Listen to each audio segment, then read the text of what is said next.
Alright class, this video is a recording to show you how to understand the writing project 2 for English 112, and that's the Annotated Bibliography.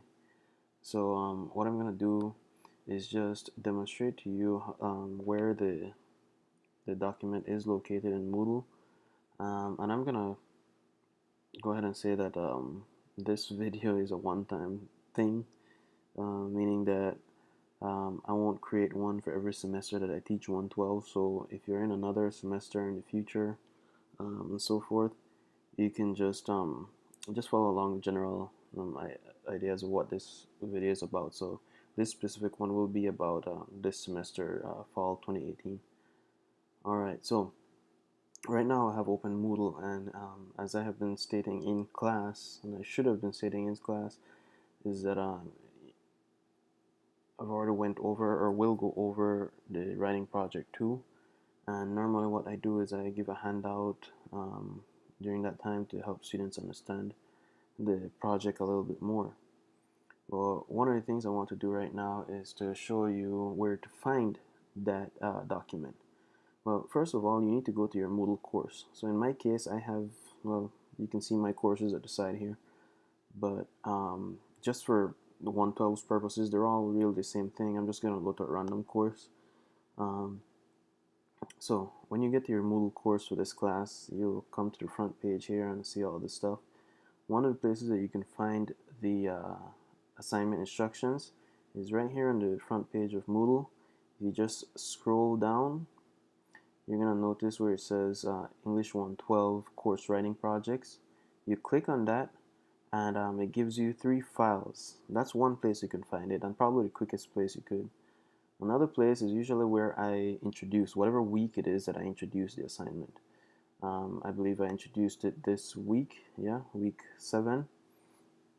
And right here on week 7 under readings, you'll find the other, the same file again, right, under that one. So what I do is just click on that, and bam, the file opens. So what I'm going to do with this video is pretty much explain this document and help you to understand the annotated bibliography as best as possible. Now, I won't go as in detail as I did in class, alright?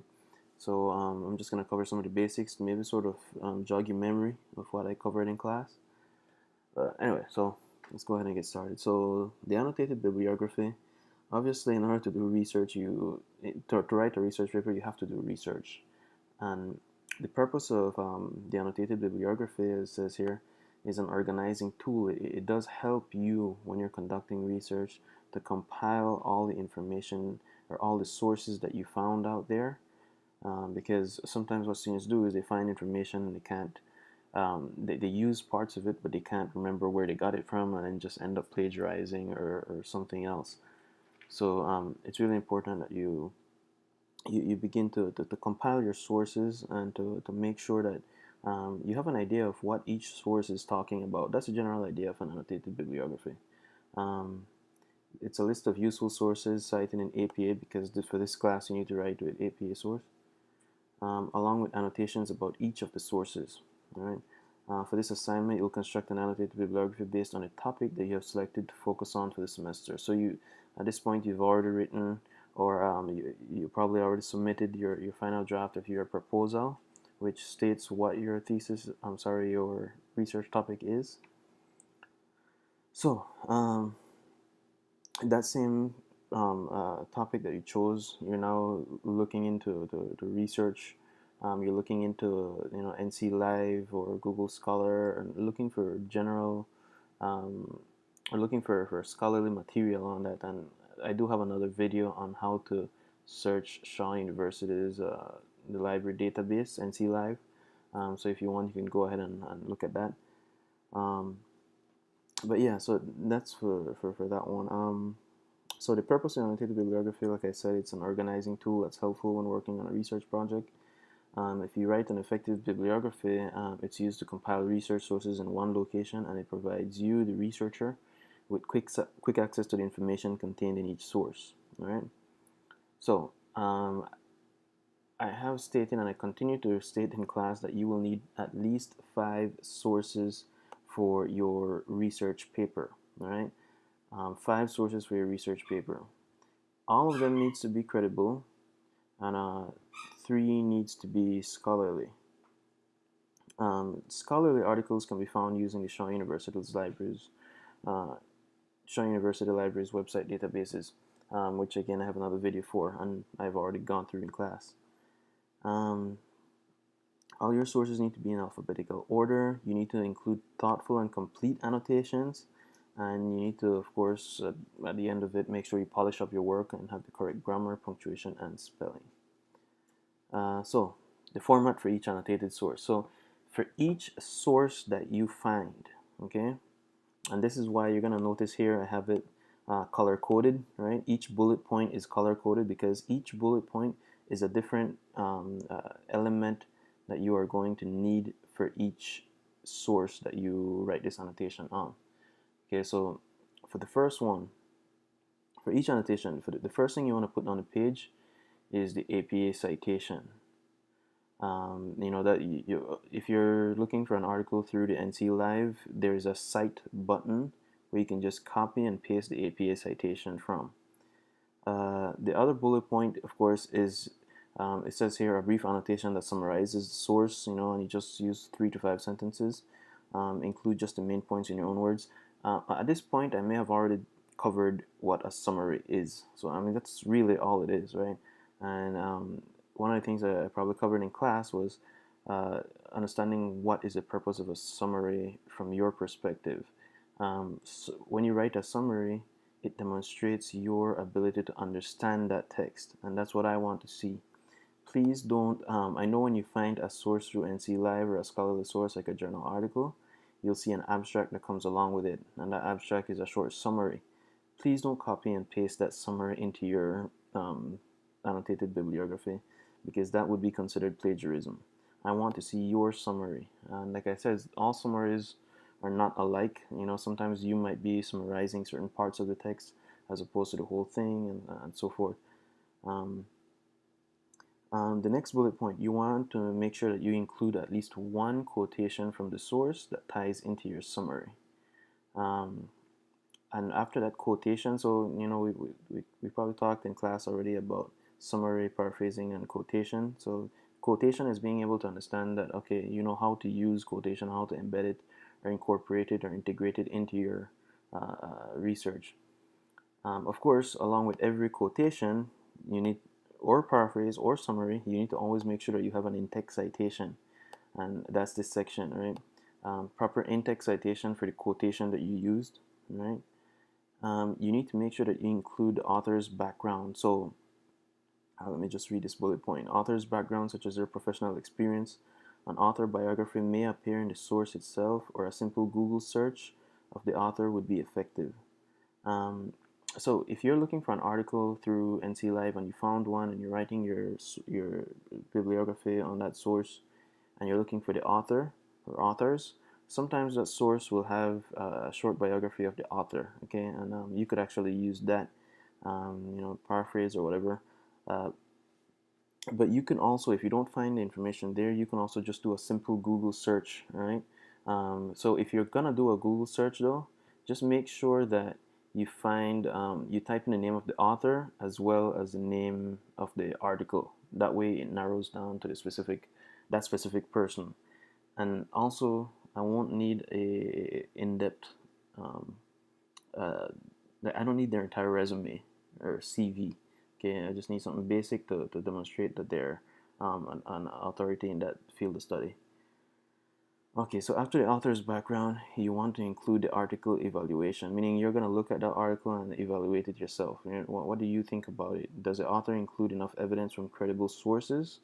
Do they show bias? Do they consider an opposing point of view? And you only need to do it in 1 to 2 sentences. Actually, a lot of these things right here, like one quotation is like 1 sentence. The proper in-text citation is just a small 2-word thing.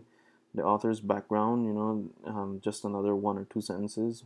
Evaluation, 1 or 2 sentences. And the last bullet point, in 1 or 2 sentences, explain the source's relevance and importance to the issue you will be writing about in your research paper. In other words, how do you think you're going to use this source in your paper? Do you think you're going to,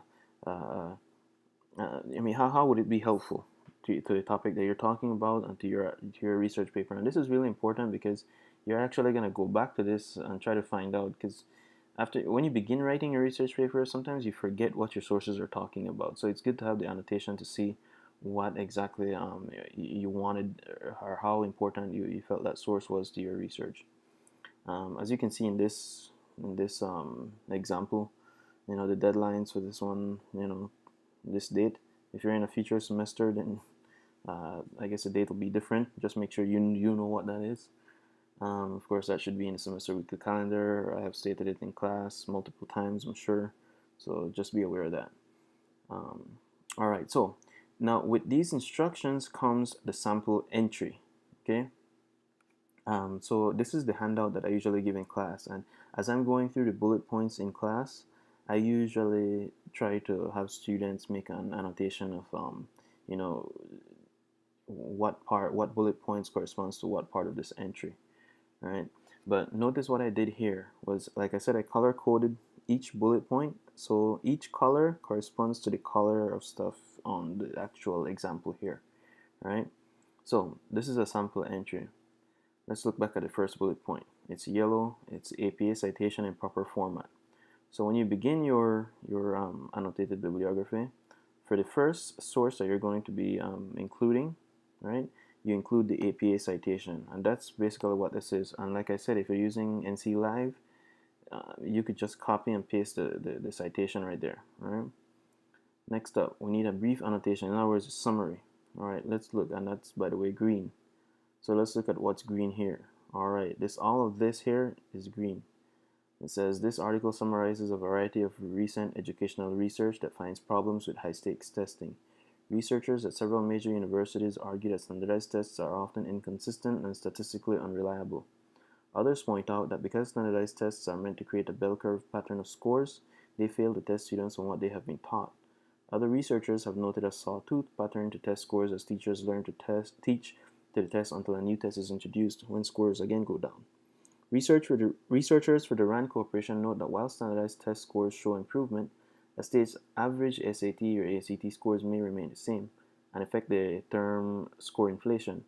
Other researchers find that these standardized tests have a disproportionately negative effect on poor and minority children by discouraging innovative teaching techniques, causing higher dropout rates, and alienating students who see the tests as barriers to college.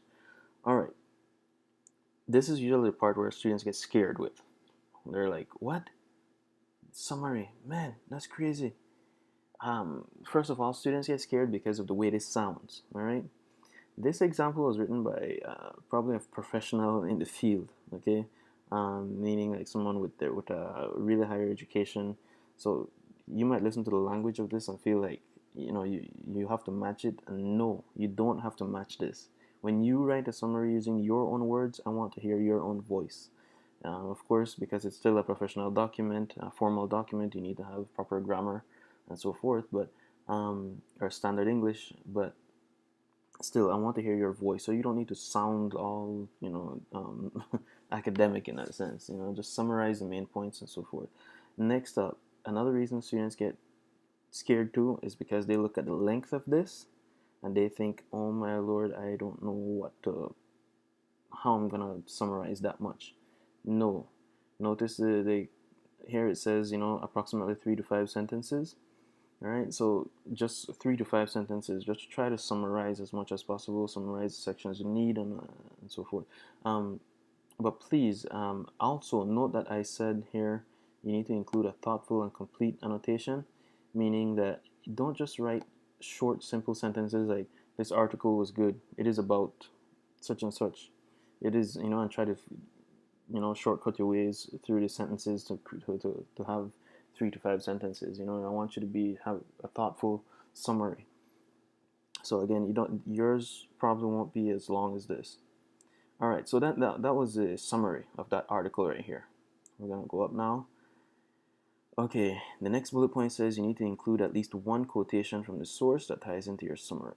So, and by the way, the color of that is blue something. You know what it is, right? This color. So let's look at that color down here. Okay, right after the summary, the quotation comes. One sentence notice. It says, the article quotes University of Texas at Austin education professor Richard R. Valencia as saying that standardized tests are too limited, too imprecise, and too easily misunderstood to form the basis of crucial decisions about students. All right, notice where the quotation begins and where it ends, all right? But notice this entire beginning before the quotation. You know, this is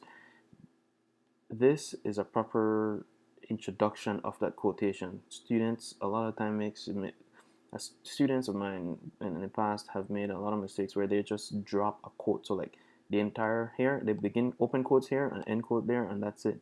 They don't introduce it properly. So one of the things I'm going to note, if you write a first draft and you make that mistake, I will point that out, that you need to make sure that you introduce the quote properly. So in this case, they note the way they introduce it is the article quotes university, blah, blah, blah, blah. It sounds like a mouthful, but they're just trying to make sure they establish, of course, who the person is, right? They're an education professor at the University of Texas at Austin. So it immediately qualifies that person to say whatever they're about to say, right?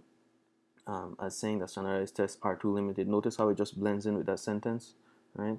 Another way that you could do this is by saying, according to such and such, open quotes and then continue on. So good. That's introducing the quote, or introducing and including the quote.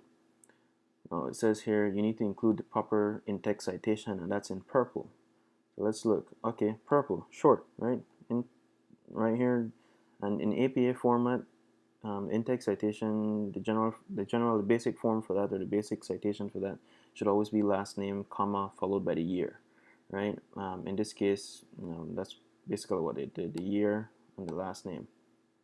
The reason they do that is because for readers, when readers are looking over your work and even your research paper, when they see Miller here, 2001, they can go to your references page with a list of a bunch of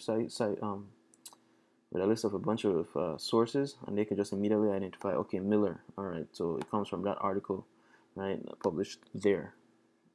Anyway, so that would generally be the idea for the in-text citation, last name and year. However, I think APA with a new update or something like that, they also say if it has pages, go ahead and include the page number as well. So you would after 2001, you would enter comma followed by P period space and the page number, right? So anyway, so after the in-text citation, you need the author's background. So in red, that's fine. Okay, red here. D.W. Miller, the writer of that article, was a staff reporter for the Chronicle of Higher Education, which is a highly regarded newspaper for university faculty and employees. Good. One sentence, right? Simple. So all they're trying to do is just to tell you how is he qualified to say whatever he's saying about the topic, right? So again, you don't need to write in his entire CV or resume in there, right? You don't need to say where he graduated from or all of that stuff, right? We just need to establish, okay, he's a staff reporter for this, the Chronicle of Higher Education, and just to make sure that we understand that this is a well-respected newspaper. It comes from, it's published for university faculty and employees, so they added that detail there. If you do come across an article with multiple authors, sometimes they're grouped. They all might be researchers from one place, or you could just summarize where they all come from. Like this one is a professor. Two of them are professors at this college in this field of study or department. Some of them are researchers at this other university, and so forth. Just establish their credibility. Next up, let's see. All right, next bullet point is article evaluation. Good. So that one is a light gray. I couldn't find other colors in Microsoft Word to use. These are just the general colors I could find that would actually make sense, because the other colors are either black or white, which again didn't work. Black would take out the whole thing. White would just, you wouldn't even see it. Anyway, so article evaluation down here. So after the author background, article evaluation is, although it only summarizes research that is critical of standardized tests, the research comes from major universities and research foundations, and the author presents the information in a matter-of-fact, objective way. So they're telling you that the research paper that they read, this article right here, it only summarizes the research that they actually use, right? But they're saying that the research that they use in this article actually comes from major universities and research foundations. Again, you don't need to include detailed stuff, so you don't need to actually explain what universities and what research foundations, especially if it's a long list. You don't need to worry about that. We can establish that already just by doing that, right? So that's how they evaluate the article, making sure that the research is actually important. So it says here, does the author include enough evidence from credible sources? And they say yes, it's credible sources. They say that it's summarized, right? But I guess it is enough for them. Then the next one says, do they show bias? So let's see what they said here. The author presents the information in a matter-of-fact, objective way. So yes, right? Yeah. I mean, no, it wasn't biased, right? They were objective with the way they presented the information. And then it says, did they consider the opposing point of view? In this case, they didn't. You don't have to, I guess. You could go ahead and make a note of it, right? That'll be fine too. Either way, but just note that this example didn't really include that part. And then the last bullet point, in 1 or 2 sentences, explain the source's relevance. So the darker gray says, this article will be helpful in my paper for showing the problem specifically with the way the tests are written. So, I mean, you just in one sentence, just stating how this paper will help you, right? Or how this article will help your paper, right? And that's pretty much it, to be honest with you. Students somehow have a hard time understanding this, right? And I'm not sure why, but each bullet point should be included in each entry. And I think this is the part that scares students probably the most too, is that I went through all of this, right? Just to find out that this is just one of the articles. You need to have 5, right? You need to have 5 articles, 5 sources. And for each of the 5, you need to do all of this. Now, please understand that the entry for each one will probably not, I mean, it doesn't have to be as long as this entry right here. Notice this one takes up almost a whole page. Yours doesn't have to look that way. To give you an example, so what I want to do right now is to just show you. What I'm going to do here is I want to open the, there we go. I'm going to open this file in Microsoft Word simply because I want to show you guys something.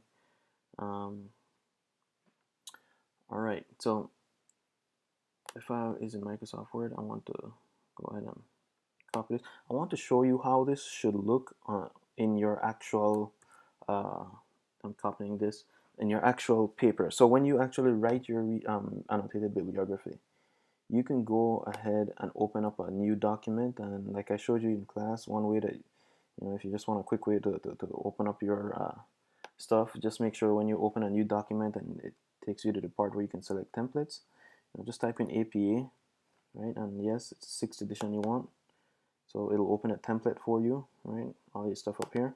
So let's imagine that my title was concussions among female soccer players. This is an example title or topic. I've been playing around with it with my class this semester. So I'm just gonna use this example, right? Of course, here you type the same thing: concussions among female soccer players. Put your last name, so I'll put just John Smith, right? Institutional affiliation, Shaw University. Author's note. You can just honestly, probably when you write research papers for like a more professional setting, you might have to include, of course, notes and stuff like that.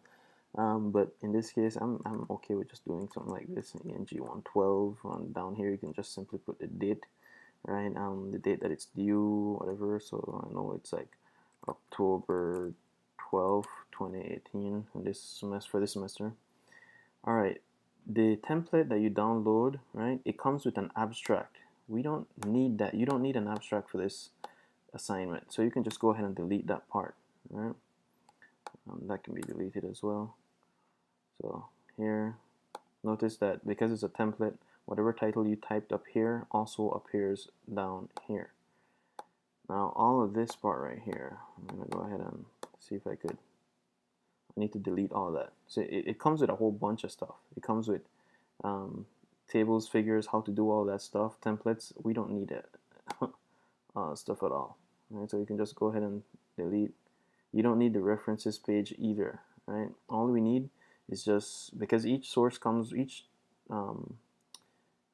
entry comes with its own citation. We don't need to worry about that. So, nope, I don't want to do that. I don't know why it's. See, this is one of the reasons I hate using the template, because it does this. Oh no. Do that.